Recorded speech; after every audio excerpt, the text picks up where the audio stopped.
नमस्कार, मैं एक और आप देख रहे हैं हंगामा टाइम्स न्यूज। आइए नजर डालते हैं राजधानी की बड़ी खबरों पे। हमारे संवाददाता की एक विशेष रिपोर्ट। देश का पालन करो, संविदा कर्मचारियों की मौतों पर रोक लगाओ, जिंदाबाद, भ्रष्टाचारी बंद करो, हिटलरशाही बंद करो, जिंदाबाद। मैं उत्तर प्रदेश पावर कारपोरेशन निविदा संविदा कर्मचारी संघ के प्रदेश महामंत्री देवेंद्र कुमार पांडे बोल रहा हूं। आज इस प्रेस वार्ता का मुख्य उद्देश्य है संविदा कर्मचारियों का शोषण रोका जाए, माननीय उच्च न्यायालय के आदेश का पालन किया जाए, शासनादेश का पालन किया जाए, संघ द्वारा संविदा कर्मचारियों के शोषण के खिलाफ उठाए जा रहे आवाज को सुना जाए। उत्तर प्रदेश पावर कारपोरेशन द्वारा नियमित प्रकार के कार्यों में ठेकेदारी प्रथा चलाई जा रही है, जबकि मशरूल व्यवस्था के तहत समायोजित कर कार्य कराया जाना चाहिए। माननीय उच्च न्यायालय इलाहाबाद के लखनऊ खंडपीठ द्वारा पावर कारपोरेशन के 3 आदेशों पर रोक लगाते हुए स्टे दिया गया था, जिसका पालन पावर कारपोरेशन के अंतर्गत कार्य कर रही कंपनियां नहीं कर रही हैं और ना ही ये अधिकारी उसका पालन करा रहे हैं। उदाहरण के तौर पर 7,500 तनख्वाह पाने वाले 2 लड़के, एक चांद दूसरा जाबिर, इनको लखनऊ से ट्रांसफर रायबरेली इसलिए कर दिया गया है कि चांद ने सूचना अधिकार के तहत जवाब मांगा अधिशासी अभियंता से, जिससे नाराज होकर के उन्होंने यहाँ से रायबरेली भेज दिया गया। 7,500 रुपया पाने वाला आदमी रायबरेली में कैसे अपना गुजर बसर करेगा। जाबिर जो इसी वितरण खंड विद्युत वितरण मंडल अष्टम में कार्य कर रहा था, कार्य के दौरान खंभे से गिरा, इसकी रीढ़ फ्रैक्चर हुई, कोई इलाज कराने के लिए तैयार नहीं हुआ। संगठन के दबाव में इसका उपचार हुआ, जब ये ठीक हुआ तो लखनऊ के बजाय रायबरेली इसको भी भेज दिया गया। इस प्रकार के ना जाने कितने संविदा कर्मचारियों के साथ शोषण हो रहा है।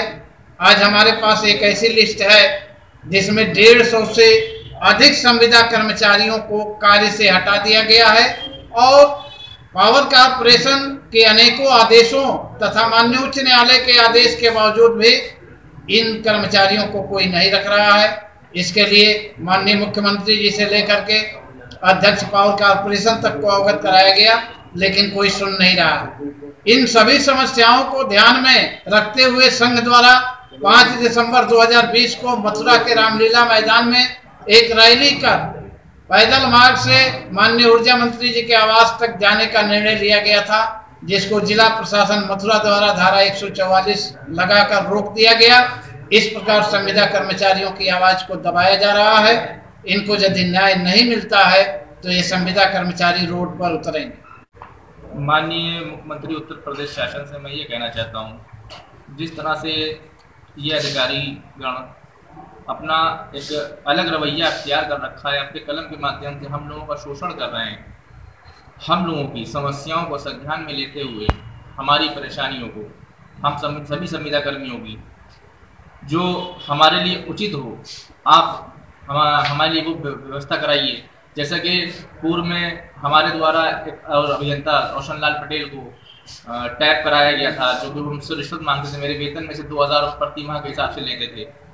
उसके बाद से ही मुझ पर अक्सर दबाव बनाया जाता है कि उनसे कंप्रोमाइज़ कर लो और अपने बयानों को पलट दो, अन्यथा के रूप में तुम्हारे ऊपर पुलिस केस करा देंगे, मुकदमे में फंसा देंगे। और ये सब मैंने उनकी बातें नहीं मानी, तो मेरे ऊपर एक झूठा आरोप बढ़ते हुए मैंने अनुशासनहीनता बरती। मैंने उनसे जवाब मांगा कि रात के 10 बजे तक के ऑफिस क्यों खुला था। तो ऐसा सर, जैसा कि उन्होंने मेरे ऊपर इल्ज़ाम लगाया, मैं इतना बड़ा बच्चा नहीं हूँ, मैं जानता हूँ हम लोग की ड्यूटी प्रातः काल, भाई रात में भी खुलेगा ऑफिस तो दिन में भी खुलेगा। तो मैंने कोई इस तरीके का जवाब नहीं मांगा। ये तो मेरे ऊपर झूठा आरोप लगा करके मुझको यहाँ से रायबरेली ट्रांसफ़र कर दिया गया है।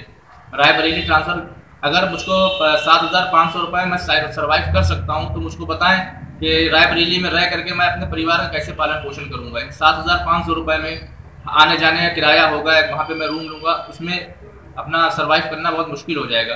इसी तरीके से मेरे साथी एक और हैं जिनके साथ भी यही प्रकरण किया गया है। बराबर में मेरे बैठे हैं जाबिर हुसैन जी, इनसे भी आप जो भी इनकी बातें, इनकी समस्याओं को सुन लीजिए। ऐसे ही इनके साथ भी किया गया, इनको स्थानांतरित करते हुए। कौन सा विभाग है?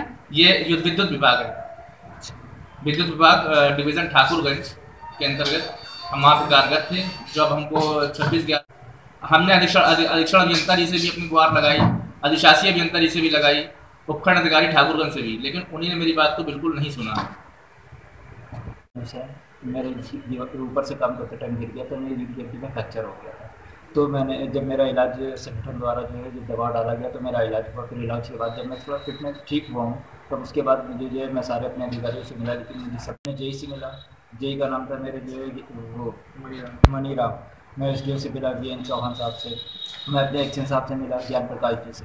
ज्ञान प्रकाश जी ने हॉस्पिटल में मेरी बीवी को लिखत दी थी, लिख के दिया था कि अगर तुम जो है तुम्हारा जो है तुमको वेतन टाइम पे मिलेगा, जब ये ठीक होके आ जाएंगे इनको सामान्य कार्य वैसी कार्य इनको मिल जाएगा। लेकिन अब वो उसी बात को कह रहे हैं कि मैंने नहीं किया तो मेरी बीवी को, वाइफ को मेरी क्या पता कि ये क्या साइन करते हैं, क्या मोहर लगाते हैं, क्या करते हैं। भाई काम मैं करता हूँ, मुझे तो पता है, लेकिन ये क्या करते हैं मेरी वाइफ को क्या पता है। मेरी वाइफ ने रख लिया था। अब जब मैंने उनसे कहा तो कह रहे ये झूठा है, मैंने साइन नहीं की, तुम जाली साइन बना के चले आए। मैंने उसके बाद कुछ नहीं कहा उनसे। उसके बाद उन्होंने कहा कि मैं तुम्हें मेरे आदमी नहीं हो, तुम कंपनी के आदमी हो। मेरी बीवी वाइफ जब बात करने गई तो उनको गालियाँ देकर उन्होंने भगा दिया ज्ञान प्रकाश जी ने।